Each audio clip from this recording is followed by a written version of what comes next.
Hello friends, આજે આપણે વાત કરીશું કેટલાક દાખલા.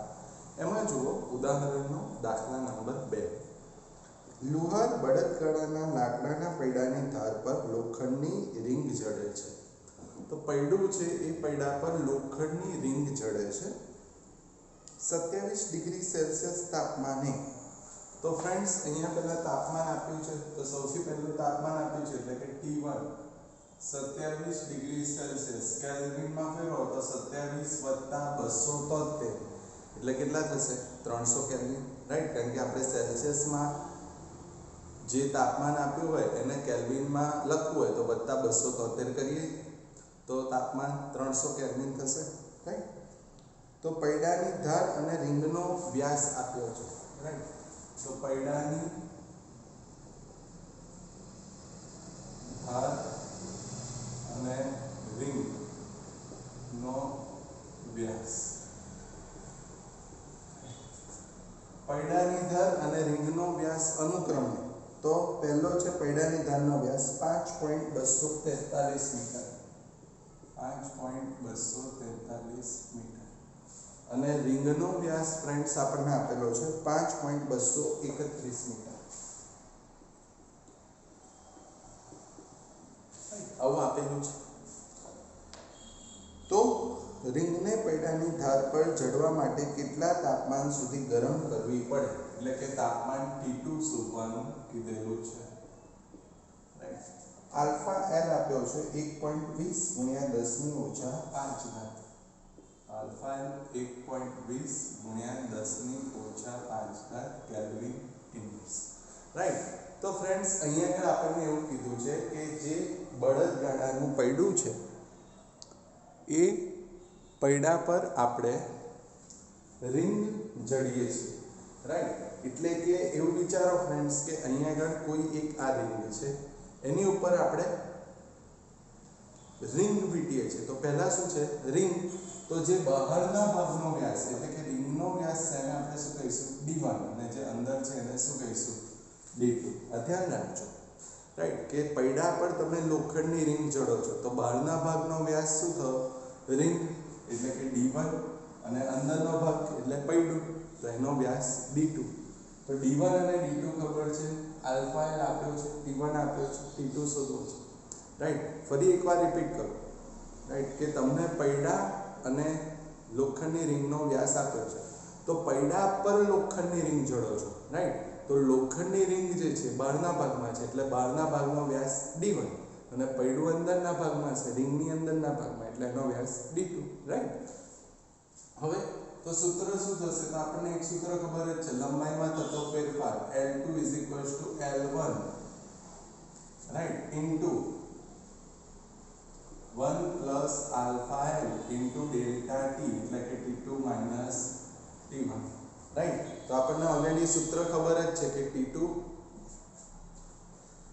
T1 એટલે ડેલ્ટા T લખાય. તો લંબાઈમાં થતા ફેરફારનું સૂત્ર રેખીય પ્રશ્નાંકના સ્વરૂપમાં આપણે સાબિત કરેલું છે, અને આપણને ખબર છે કે L2 = L1 into 1 + alpha L into delta T એટલે કે T2 - T1. હવે વ્યાસ માટે લખવું છે તો L2 ની જગ્યાએ D2 લખાય અને L1 ની જગ્યાએ D1 લખાય, રાઈટ? તો વ્યાસ માટે શું થશે? L2 ની જગ્યાએ D2 અને L1 ની જગ્યાએ D1 into 1 + alpha L into T2 - T1, right? તો L2 = L1 એની જગ્યાએ શું લખાય વ્યાસના સ્વરૂપમાં? D2 = D1, સરખું જ થયું, right? Into 1 + alpha L into T2 - T1. આપણને T2 શોધવાનું કીધું છે, તો T2 ને સૂત્ર કરતા કરવો હોય તો આ D1 છેદમાં જતો રહેશે, તો થાય D2/D1 = 1 + alpha L into T2 - T1, right? આને ડાબી બાજુ લઈ જાઓ તો આવું થશે કે D2/D1 - 1 = alpha L T2 - T1 આવું થઈ જશે, રાઈટ? તો D1 લસાવી લો તો આવું થાય કે D2 - D1/D1 = alpha L into T2 - T1, right? T2 શોધવો છે તો આલ્ફા ને છેદમાં લઈ જાઓ તો સૂત્ર આવું થશે કે T2 - T1 બરાબર શું થશે D2 - D1 upon D1 into alpha L. આપણે T2 શોધવો છે તો T1 ને જમણી બાજુ લઈ જાઓ તો T2 બરાબર T1 plus D2 minus D1 upon D1 into alpha L, right? તો T2 that is equals to T1 એટલે કેટલા છે 300 કેલ્વિન માં લખીએ છીએ, right? plus D2 એટલે right આને કૌંસમાં લખીએ એટલે સરળતા રહે તમને. તો D2 એટલે કેટલા 5.243 ઓછા D1 એટલે 5.231 upon D1 એટલે કે 5.231 ગુણ્યા આલ્ફા L એટલે કેટલા 1.20 ગુણ્યા 10 ની ઓછા 5 ઘાત, રાઈટ. તો ફ્રેન્ડ્સ જ્યારે તમે આ સોલ્વ કરશો, રાઈટ, આખો કૌંસ જ્યારે તમે સોલ્વ કરશો તો તમને આન્સર કેટલો મળશે તો તમને ફાઇનલ આન્સર મળશે 491.16, રાઈટ. તો T2 તમને મળશે 491.16 કેલ્વિન, રાઈટ. જો તમારે સેલ્સિયસમાં લખવા હોય તો શું કરવાનું ઓછા 273, રાઈટ. તો જ્યારે તમે બાદબાકી કરશો તો ઓછા 273.15 એટલે કેટલા થશે 218.01, રાઈટ, ડિગ્રી સેલ્સિયસ. કારણ કે જો કેલ્વિન ને સેલ્સિયસમાં ફેરવાય તો ઓછા 273.15, રાઈટ.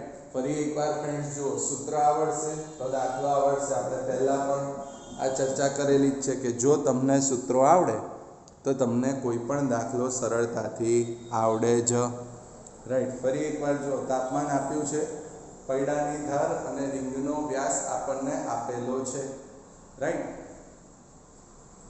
હવે પૈડા પર તમે રિંગ જોડો છો, રાઈટ. તો પૈડા પર રિંગ એટલે રિંગ બહારની તરફ છે તો એનો વ્યાસ D1 અને અંદરનો વ્યાસ D2, રાઈટ. T2 શોધવા છે, આલ્ફા L આપ્યા છે તો આપણને લંબાઈમાં થતા ફેરફારનું સૂત્ર રેખીય પ્રસારણના સ્વરૂપમાં ખબર છે કે L2 = L1 1 + alpha L into T2 - T1. હવે T2 ને સૂત્ર કરતા આપણે બનાવવા માટે શું કર્યું તો પહેલું તો લંબાઈની જગ્યાએ વ્યાસના સ્વરૂપમાં લખ્યું તો L2 ની જગ્યાએ D2 અને L1 ની જગ્યાએ D1. D1 ને સામે લઈ જાઓ તો છેદમાં જશે, રાઈટ. તો D2 upon D1 1 + alpha L T2 - T1. આ એક જે પ્લસ 1 છે ડાબી બાજુ લઈ જાઓ તો -1 થઈ જશે. એ પછી D1 લસા લઈ લો તો D2 - D1 upon D1 બરાબર alpha L T2 - T1. T2 - T1 ને સૂત્ર કરતા બનાવો તો આલ્ફા L છેદમાં એ પછી T2 શોધવા છે તો T1 ને જમણી બાજુ લઈ ગયા તો સૂત્ર શું થયું T2 બરાબર T1 plus D2 minus D1 upon D1 into alpha L, right. એ પછી તમે શું કરશો બધી કિંમતો મૂકીને જ્યારે તમે સોલ્વ કરશો તો તમને તાપમાન કેટલું મળશે 491.16 કેલ્વિન. અને જો તમારે સેલ્સિયસમાં લખવું હોય તો શું થશે તો કેલ્વિનની કિંમતને જો સેલ્સિયસમાં કન્વર્ટ કરવું હોય તો ઓછા 273.15 તો તમને સેલ્સિયસમાં કેટલું તાપમાન મળશે 218.01 ડિગ્રી સેલ્સિયસ, રાઈટ. તો ફ્રેન્ડ્સ આ આપણે શેની વાત કરી દીધી તો આ વાત કરી આપણે ઉદાહરણ જે છે એનો દાખલા નંબર 2. હવે ફ્રેન્ડ્સ આવો જ એક દાખલો આપણે સ્વાધ્યાયમાં આપેલો છે, રાઈટ. એ છે સ્વાધ્યાયનો દાખલા નંબર 7, રાઈટ. તો જે સ્વાધ્યાયનો દાખલા નંબર 7 છે એ સેમ આના જેવો જ છે, રાઈટ. તાપમાન આપ્યું છે 27°C, બહારનો વ્યાસ એટલે કે તમને D1 આપેલો છે 8.70 અને કેન્દ્રમાં રહેલ છિદ્ર એટલે અંદરના ભાગનો વ્યાસ D2 આપ્યો છે 8.69 સેન્ટીમીટર, રાઈટ. આલ્ફા સ્ટીલ માટે આપેલો છે, રાઈટ. અને આપણને તાપમાન શોધવાનું કીધું છે. તો સ્વાધ્યાયનો 7મો દાખલો સેમ આ જ દાખલા જેવો છે, રાઈટ. તો તમે જે સ્વાધ્યાયનો દાખલા નંબર 7 છે એ જાતે કરવાનો પ્રયત્ન કરશો, રાઈટ. તો જે સ્વાધ્યાયનો દાખલા નંબર 7 છે એ સેમ ઉદાહરણના દાખલા નંબર 2 જેવો જ છે, રાઈટ? એટલે તમે આ દાખલો જાતે કરશો, રાઈટ? ચલો હવે એના પછીના દાખલાની વાત કરીએ ફ્રેન્ડ્સ. જુઓ ઉદાહરણનો દાખલા number 3.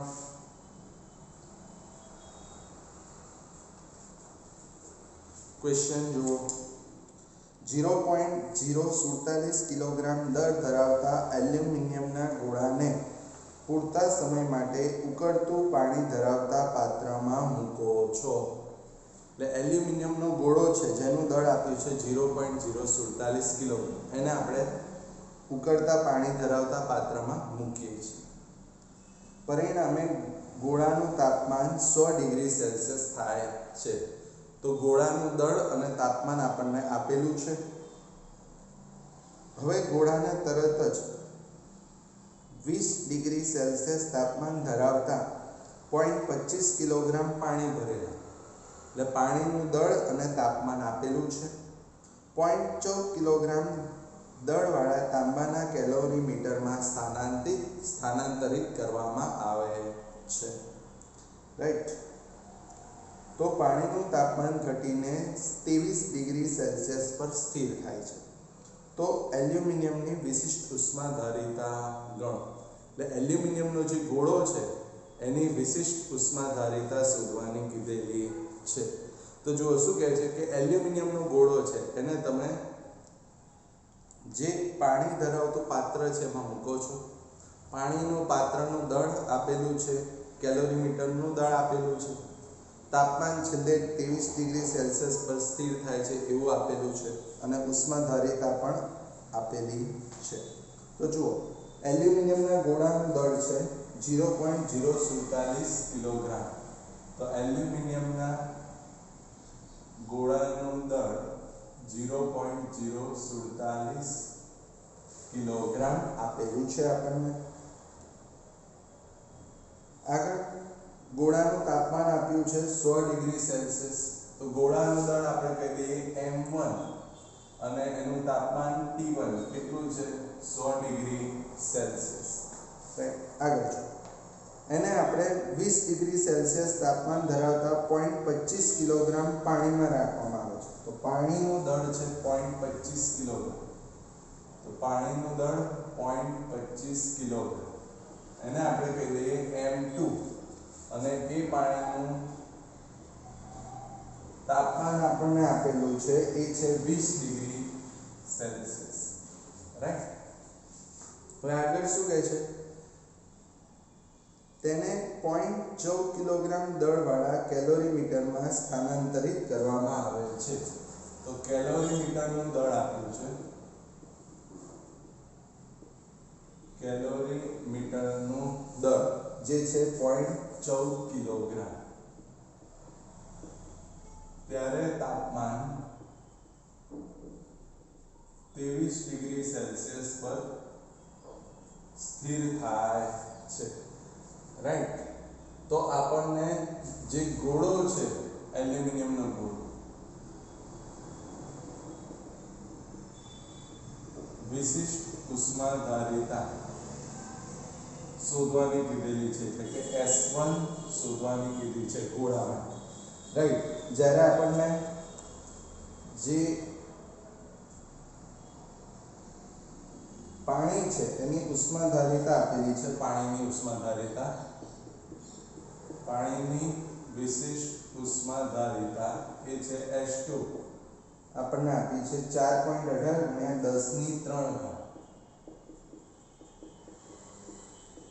Joule kilogram inverse kelvin inverse. અને કેલોરીમીટર જે તાંબાનું છે એની ઉષ્માધારિતા પણ આપેલી છે. તાંબાના કેલોરીમીટરની વિશિષ્ટ ઉષ્માધારિતા પણ આપણને આપેલી છે, એ છે S3. કેટલા? તો 0.386 × 10³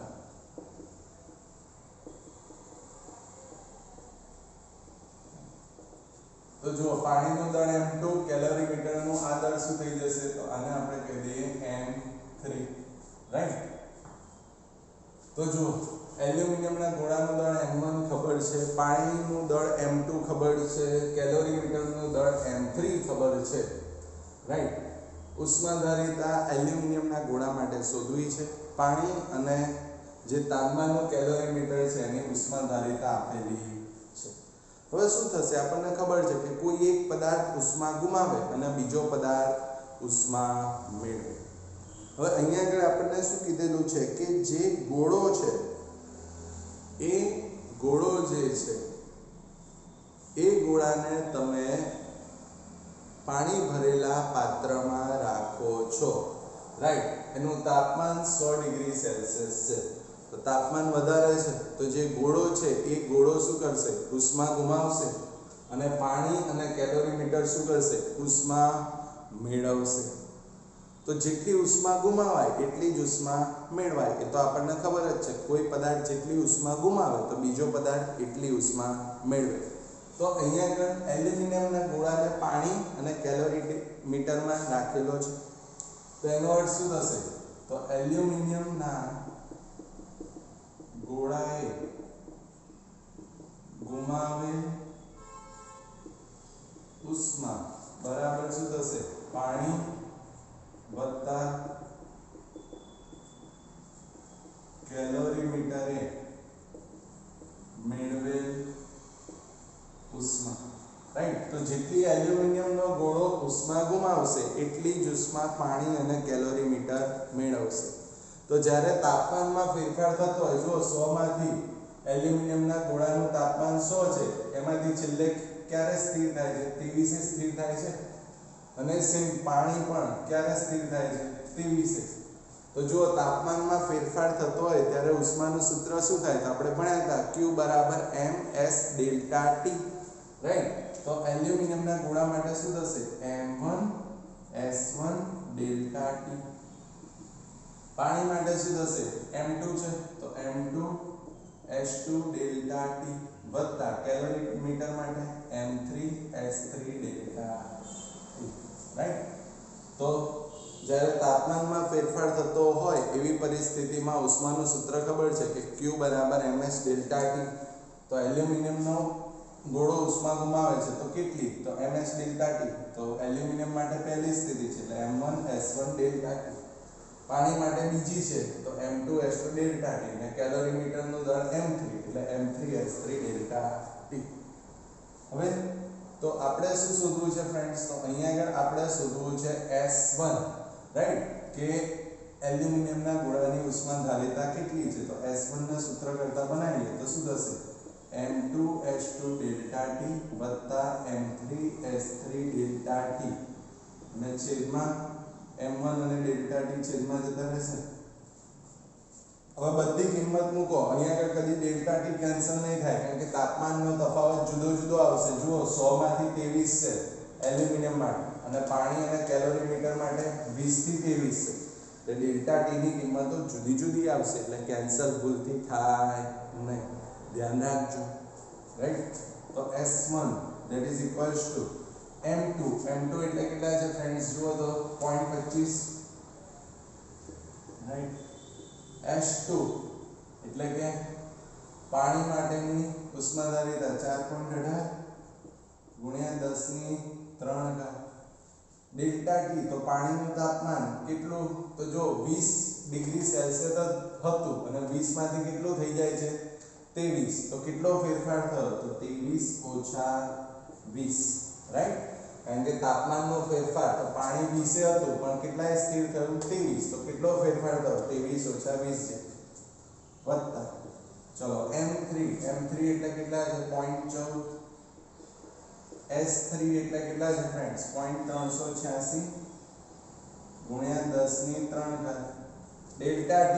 તો પાણી અને કેલોરીમીટર 20 હતા અને કેટલા સ્થિર થાય છે 23. તો તાપમાનનો ફેરફાર 23 ઓછા 20 ભાગ્યા m1 એટલે કે એલ્યુમિનિયમના ગોળાનું દળ કેટલું 0.047 અને એના માટેનો તાપમાનનો ફેરફાર m1 છે એટલે એલ્યુમિનિયમના તાપમાનમાં ફેરફાર કેટલો છે, તો 100 ડિગ્રી સેલ્સિયસ હતું અને એમાંથી કેટલું થઈ જાય છે 23.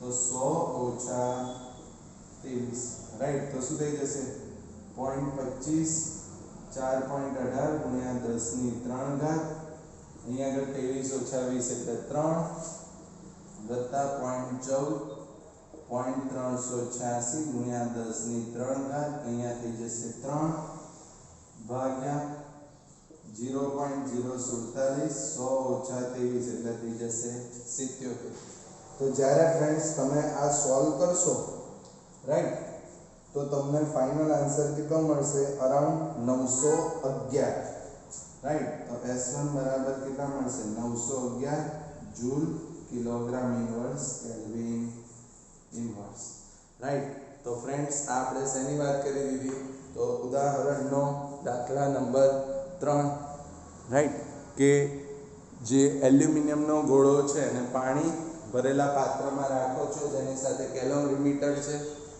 તો એલ્યુમિનિયમના ગોળાનું દળ આપ્યું છે એને કીધું M1 પાણીના દળને આપણે કહીએ છીએ M2 કેલોરીમીટરના દળને કહીએ છીએ M3 એલ્યુમિનિયમના ગોળાનું તાપમાન છે 100 ડિગ્રી સેલ્સિયસ તો T1 100 ડિગ્રી સેલ્સિયસ પાણીનું તાપમાન 20 અને છેલ્લે તાપમાન 23 ડિગ્રી સેલ્સિયસે સ્થિર થઈ જાય છે એટલે અંતિમ તાપમાન કેટલું છે 23 એલ્યુમિનિયમના ગોળા માટે વિશિષ્ટ ઉષ્માધારિતા S1 શોધવી છે પાણી અને તાંબા માટે ઉષ્માધારિતા S2 અને S3 ખબર છે તો હવે એલ્યુમિનિયમના ગોળાને તમે પાણી ભરેલા પાત્રમાં મૂકો છો તો એલ્યુમિનિયમ વાળો ઉષ્મા ગુમાવશે અને પાણી અને કેલોરીમીટર મેળવશે કેટલી તો Q બરાબર ms ડેલ્ટા T જેટલી રાઈટ તો એલ્યુમિનિયમ માટે એક દર્શાવ્યું છે M1 તો M1 S1 ડેલ્ટા T પાણી માટે M2 છે તો M2 S2 ડેલ્ટા T કેલોરીમીટરનું દળ M3 તો M3 S3 delta T S1 ના સૂત્ર કરતા બનાવી દીધા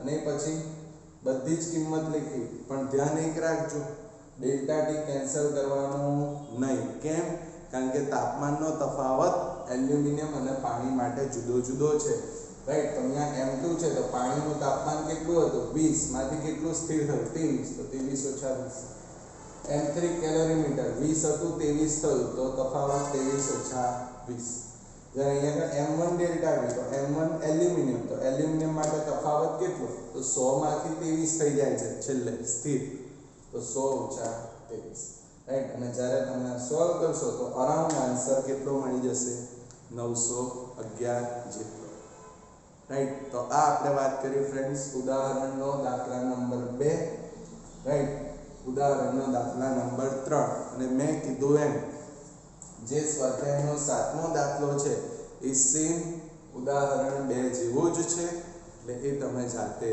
ગણશો ઓકે ફ્રેન્ડ્સ થેન્ક યુ